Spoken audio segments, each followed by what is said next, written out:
Hello students, welcome back to my channel. आज की video में हम पढ़ेंगे टाइप्स ऑफ कॉमेडी, जिसमें की आती है comedy of humours, comedy of manners, comedy of menace and comedy of errors. Comedy drama की एक टाइप ही होती है, जैसे कि ट्रेजेडी होती है। ट्रेजेडी तो सीरियस होती है, वेयरएज कॉमेडी लाइट होती है। और कॉमेडी की आगे और भी टाइप्स होती हैं, जैसे कि रोमांटिक कॉमेडी, सेंटिमेंटल कॉमेडी। लेकिन इस वीडियो में हम इन चार को ही डिस्कस करेंगे, बाकी को हम आने वाली वीडियोस में डिस्कस करेंगे। तो इस टॉपिक को स्टार्ट करने से पहले मैं आपको ये बता देना चाहती हूँ that what is drama, its origin and its types पे मैं ऑलरेडी वीडियोस बना चुकी हूँ, उनके लिंक आपको डिस्क्रिप्शन में मिल जाएंगे। तो आइए अब पढ़ना स्टार्ट करते हैं। एंड सबसे पहले आता है कॉमेडी ऑफ ह्यूमर्स। तो कॉमेडी की ये type 16th and 17th century में ज़्यादा पॉपुलर हुई थी, यानी कि जैकोबियन एंड रेस्टोरेशन पीरियड में। लेकिन सबसे पहले हम ये जान लेते हैं that what is the meaning of comedy of humour. तो ये जो वर्ड है ना ह्यूमर, ये लैटिन वर्ड ह्यूमर से बना है, जिसका मीनिंग होता है लिक्विड।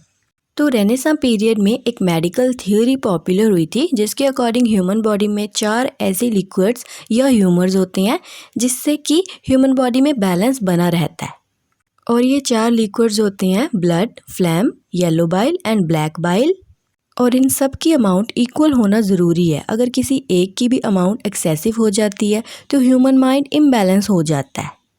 अगर किसी पर्सन में ब्लड की अमाउंट ज़्यादा हो जाए तो वो पर्सन एक्सेसिवली ऑप्टिमिस्ट हो जाता है।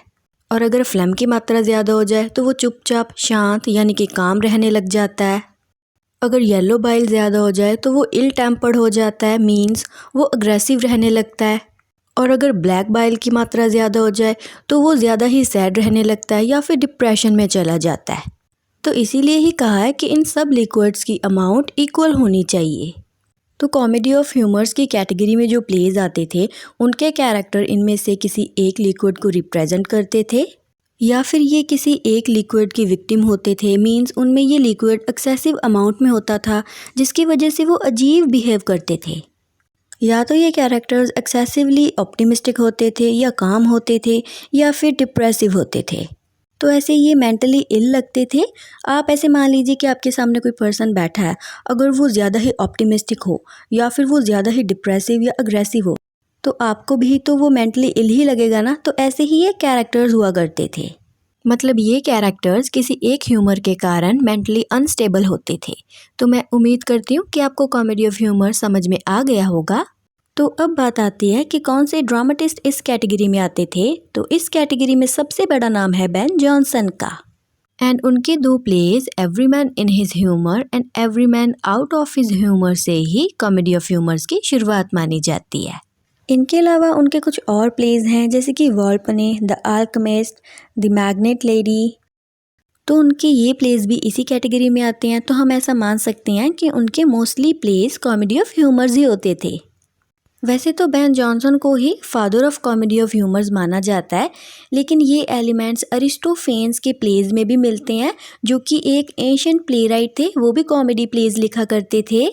बट बेन जॉनसन का ही इसमें सबसे बड़ा नाम है, क्योंकि उन्होंने इस जॉनरा में इम्प्रूवमेंट्स करके इसे रिफाइन करके लिखना स्टार्ट किया था। इनके अलावा कुछ और राइटर्स भी थे जो कि कॉमेडी ऑफ ह्यूमर्स में प्रोफिशिएंट थे, जैसे कि George Chapman, Thomas Middleton, Philip Massinger and Thomas Shadwell. और ये उनके कुछ इंपॉर्टेंट वर्क्स हैं। तो अब हम पढ़ते हैं कॉमेडी ऑफ मैनर्स।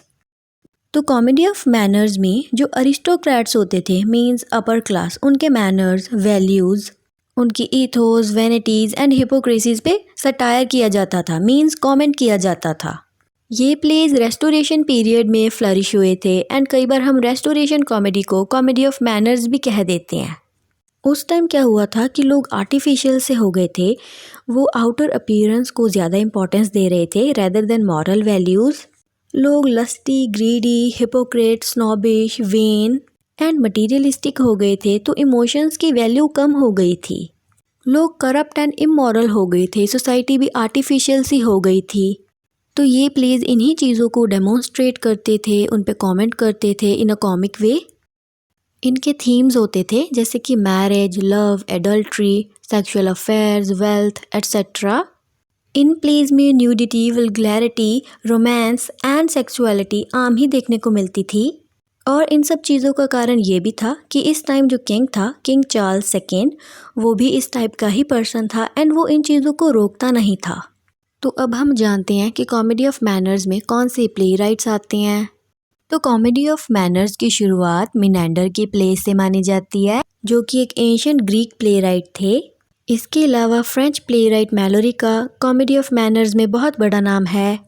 और अगर हम बात करें इंग्लिश की, तो जॉन राइडर ने सबसे पहला कॉमेडी ऑफ मैनर्स लिखा था, वाइल्ड गैलेंट। ये रेस्टोरेशन पीरियड की one of the earliest comedy थी, तो ये इतनी ज़्यादा पॉपुलर नहीं हुई थी। इसके बाद वाली कॉमेडी ज़्यादा चली थी एंड उनके इम्पॉर्टेंट राइटर्स हैं William Congreve, George Etherege, William Wycherley, John Vanbrugh, George Farquhar and R B. Sheridan. और ये साथ ही इनके कुछ इम्पॉर्टेंट वर्क्स हैं। और ये भी बात याद रखना कि कॉमेडी ऑफ मैनर्स के सबसे पॉपुलर राइटर रहे हैं विलियम कॉनग्रीव।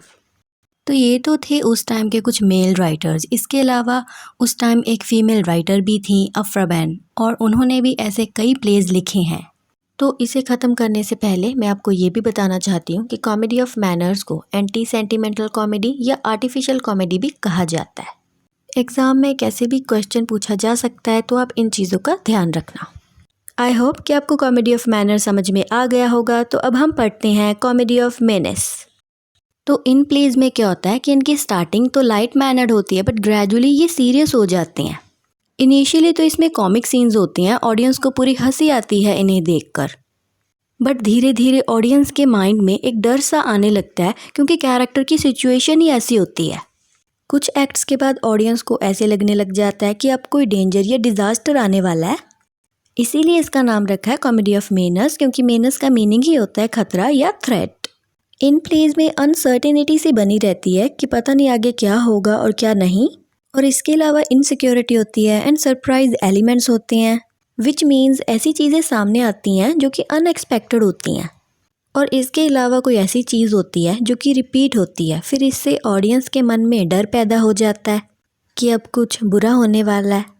और बस ऐसे ही एक फ़नी सिचुएशन एक डेंजर का साइन बन जाती है। तो अब हम जानते हैं कि ये जो टर्म है कॉमेडी ऑफ मेनस, ये किसने कॉइन आउट की। तो एक क्रिटिक थे इरविन वॉर्डल, उन्होंने 1958 में एनकोर मैगजीन में इस टर्म को सबसे पहले यूज़ किया था।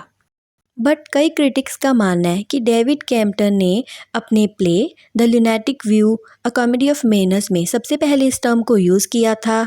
और वहीं दूसरे क्रिटिक्स का मानना है कि ऐसा नहीं हो सकता, क्योंकि द लुनैटिक व्यू ये प्ले तो 1960 में पब्लिश हुआ था, जबकि वॉर्डल ने इस टर्म को 1958 में यूज़ किया था।